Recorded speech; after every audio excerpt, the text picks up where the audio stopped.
এক শিক্ষিকাকে বদলির প্রতিবাদে বিশ্রামগঞ্জ প্রমোদনগর সড়ক অবরোধ।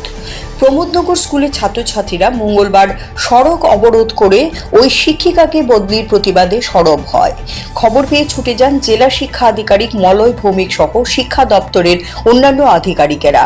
তারা ছাত্রছাত্রীদের সঙ্গে কথা বলেন এবং শিক্ষক বদলি না করার প্রতিশ্রুতি দিলে অবরোধ প্রত্যাহার করা হয়।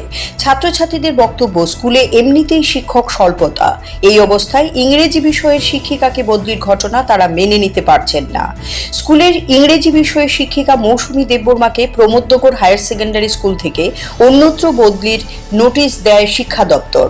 মৌসুমী দেববর্মাকে অন্যত্র বদলি করা যাবে না, এই দাবিতে সড়ক অবরোধে বসে ছাত্রছাত্রীরা।